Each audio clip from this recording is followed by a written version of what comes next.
Assalamualaikum warahmatullahi wabarakatuh. Saya Alfi Nur Hidayat dengan NPM 2020 4350 2596 dengan kelas S4K. Di sini saya akan membahas materi konkurensi dan recovery control. Pengertian konkurensi kontrol. Konkurensi kontrol atau pengontrolan konkurensi merupakan salah satu fungsi dari DBMS. Pada DBMS, terpusat multi-user dapat mengakses sejumlah transaksi pada waktu bersamaan. Penggunaan multi-user pada DBMS berpeluang terjadinya inkonsistensi basis data. Maka perlu adanya pengendalian persaingan eksekusi transaksi atau konkurensi kontrol.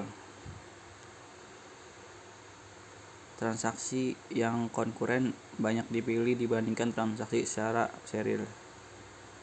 Aktivitas transaksi dibagi dua, yaitu aktivitas I atau O seperti pengaksesan disk, penulisan ke monitor, aktivitas CPU seperti proses perhitungan pembandingan, B. Response time atau waktu tanggap lebih baik.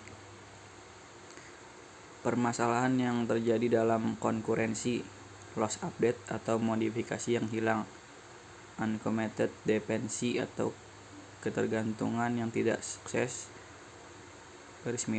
modifikasi sementara. 3. Inconsistent analysis atau analisa yang tidak konsisten.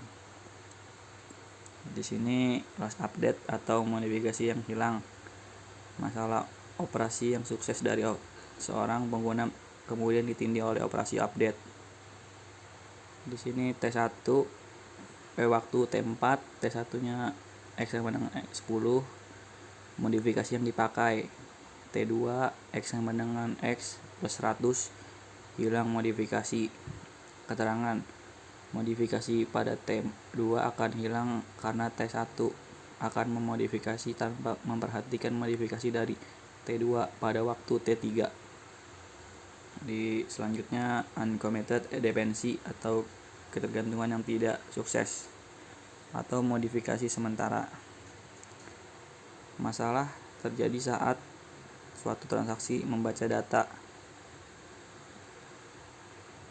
modifikasi di waktu T6 T1X sama dengan X-10, modifikasi sementara jika setelah rollback membaca, atau modifikasi data maka akan memodifikasi data yang salah. Inconsistent analysis. Di sini ada tabel inconsistent analysis. Teknik pengontrolan konkurensi. 1. Locking. Apabila suatu transaksi mengakses suatu data, maka suatu lock atau kunci dapat mencegah pengaksesan oleh transaksi lain. Kedua, time stepping. Time stepping merupakan suatu identitas waktu dimulainya suatu transaksi. Time stepping mengatur prioritas transaksi berdasarkan time step. Time step terkecil merupakan transaksi paling duluan. Jika terjadi konflik, transaksi di restart. Ketiga, optimistic. Berasumsi bahwa konflik jarang terjadi sehingga proses tetap berjalan dan pengecekan dilakukan pada saat transaksi sudah di-commit. Jika ada konflik, transaksi di restart. Sini ada metode looking. Prosedur ke-1, prosedur untuk mengontrol pengaksesan data secara konkuren. Kedua, apabila satu transaksi mengakses basis data, suatu looking atau kunci akan menolak pengaksesan transaksi lain untuk mencegah modifikasi yang tidak benar. Jenis kunci yang digunakan pada metode looking yaitu kunci red atau _S digunakan bersama. Jika transaksi mempunyai kunci red terhadap suatu data, maka dia dapat melakukan operasi red tetapi tidak dapat melakukan operasi update terhadap data tersebut.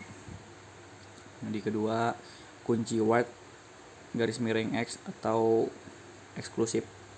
Jika transaksi mempunyai kunci white terhadap suatu data, maka dia dapat melakukan operasi red maupun operasi update terhadap tersebut.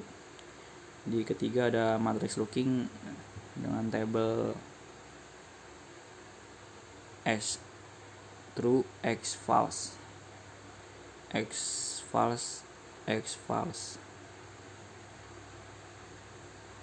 Deadlock suatu situasi di mana dua atau lebih transaksi masing-masing menunggu atau wait, suatu kunci yang ditahan oleh transaksi lain untuk dilepaskan.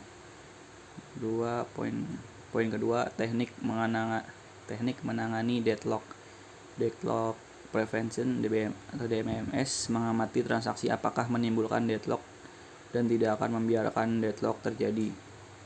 Deadlock prevention and recovery, DBMS membiarkan terjadinya deadlock, mengenal lalu menanganinya.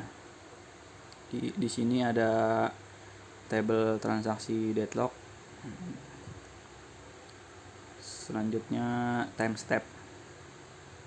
Timestamp merupakan suatu identifikasi unik dibuat DBMS yang mengidentifikasikan waktu mulai relatif dari suatu transaksi dengan waktu sistem atau penambahan pada counter logic setiap waktu transaksi mulai.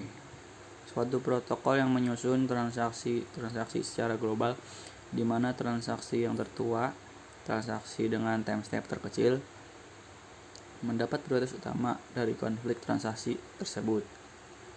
Selanjutnya optimistik, berbasis pada asumsi bahwa pada lingkungan tertentu jarang terjadi konflik sehingga lebih efisiensi membiarkan transaksi dieksekusi.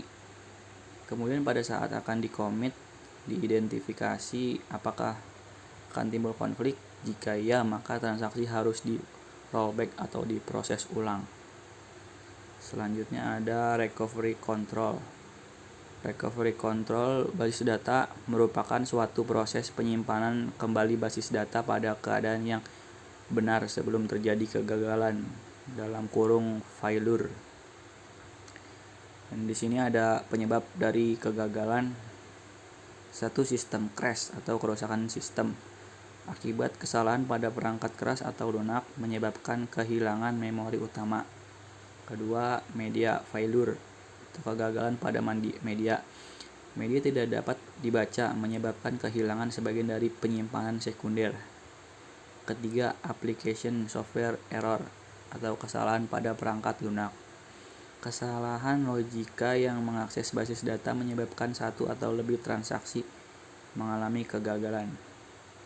4. Natural physical disaster atau bencana fisik yang natural, yaitu ada kebakaran, air bah, gempa. 5. Sabotase, kerusakan pada data, fasilitas, perangkat lunak, dan keras yang disengaja. Sekian presentasi dari saya, Alfi Nur Hidayat. Kurang lebihnya mohon maaf. Wassalamualaikum warahmatullahi wabarakatuh.